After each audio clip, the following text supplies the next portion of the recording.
Tim from Fair Play Now on the 27th April 2021, and I thought I'd do something a little bit different today and just kind of react to some mainstream coverage of the events that happened in London on Saturday the 24th of April. This is from Sky News, and I believe this report actually came out on the Saturday, probably Saturday evening, might have been Sunday, can't remember now, but I just want to go through it and react to things they're saying. And yeah, because I happened to be here, I was on a shopping trip, so I was actually in Oxford Street and I saw this lot. So I just want to see how my experiences tally up with what this mainstream outlet is saying. And to credit Sky News, they actually did report on this, unlike so many of the other mainstream outlets who just didn't report on it whatsoever. But let's just play this and let's just see what happens.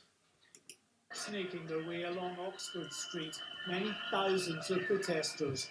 A march that spanned almost the entire length of the capital's main shopping street. So the entire length of Oxford Street, so even they're admitting it was on that kind of scale.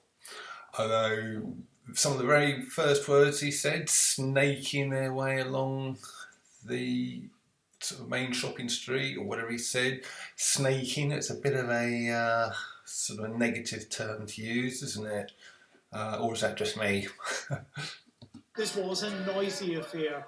Real anger here at what they see as the great COVID conspiracy. Real anger. People laughing, joking, chatting happily, playing music, singing, and that's what I saw.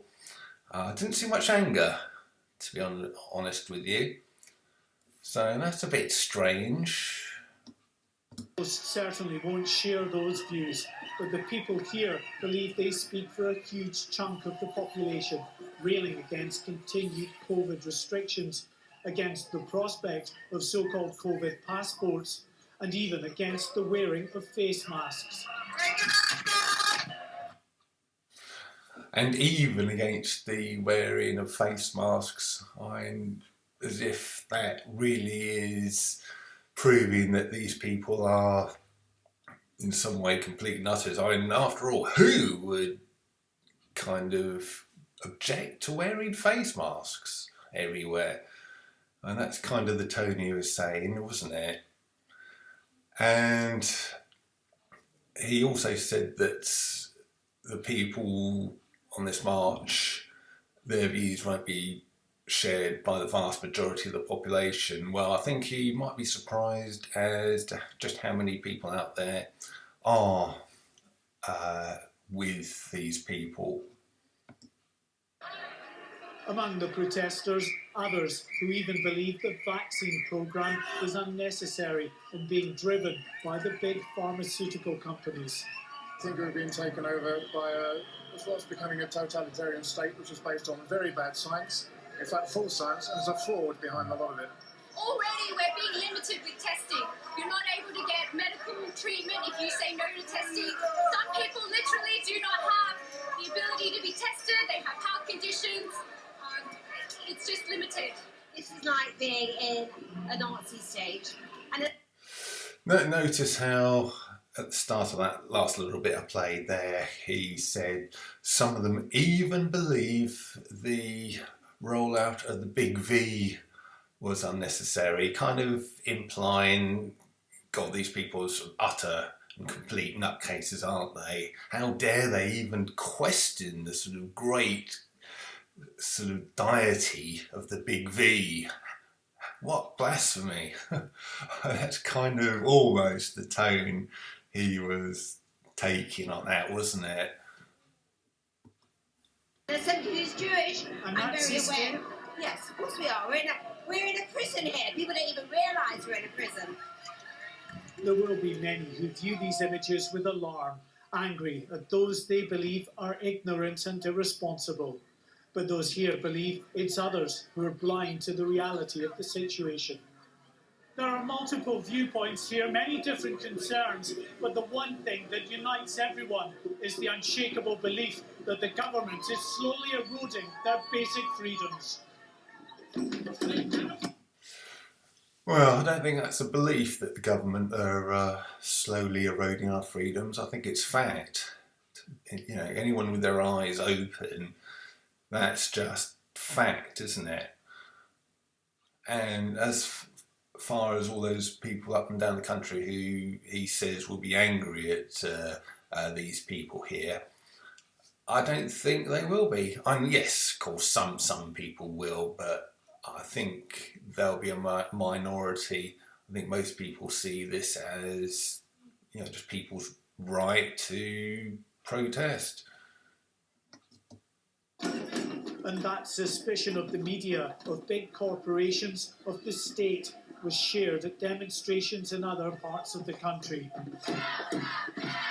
There's no doubt many of the families of the countless thousands who've died from COVID will be understandably outraged at these scenes. But the people here... Well, I don't think so. And yes, there's been deaths and all the rest of it, but yeah, these are ordinary people. This report looks like they're trying to make it out to be sort of crazy people, but you look at these people, they're just ordinary people, and just because you might have lost someone to this disease doesn't give you the right to stop other people from exercising their right of sort of demonstrating and to protest. Are unapologetic and plan to keep up their protests. Mark White, Sky News, Central London. So yeah, that was quite interesting. It was overall, I'd say, pretty negative towards the sort of protest march there. It could have been worse, yes, and at least he was reporting on it. But you can see how he was just trying to twist things around to make out that the march was very much a minority of people, people who aren't thinking along proper lines, shall we say, sort of nutcases, essentially, I suppose you can say. But you can tell he was really trying to put a negative spin on it, can't you? So, yeah, a little bit of a disappointing report, really, from Sky there. I think they could have been a little bit more sympathetic to the protesters and the marchers there. They've got very, very genuine concerns about the erosion of democracy and freedom, and I don't think you can use the excuse of a pandemic to do that. Yes, unfortunately people have died, but you can't use that as an excuse to keep people sort of locked up, locked down, and to steal all their freedoms away. And because once that happens, it's a hard fight to get those freedoms back. Yeah, so quite interesting, a little bit disappointing, and doesn't really tally up with what I saw there. It was just very kind of vibrant, happy vibe coming from ordinary people with very genuine concerns. And I think it deserves in future to be reported on with somewhat more sympathy. So just a quick add-on to what I've just been saying there as well. I've recently been seeing a few videos coming up on my YouTube feed from this channel, Flccc, Frontline COVID-19 Critical Care Alliance, and they are talking in quite a lot of their videos, as you can see here, about the drug that starts with I, and how there's been many people who have taken it and have had some really good results with it as far as treating allergy is concerned. On this top one, I've watched that video, the sort of lady at the top there, only 8 hours after this blah blah blah, and quite an amazing story, so well worth checking that one out.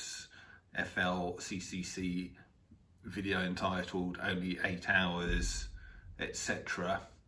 And yeah, they seem to have a lot of stories like that as well, as you sort of look down their sort of line of videos here. I've only really seen that one, to be honest with you, but I'm going to be checking out this channel more myself.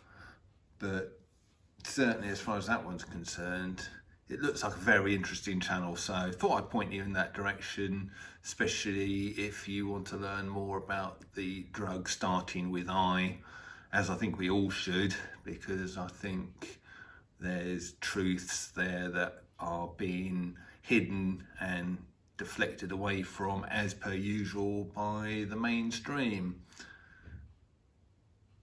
So just a quick little add on there I thought you might be interested in, so check this channel out. Tim from Fair Play Now, thanks for watching.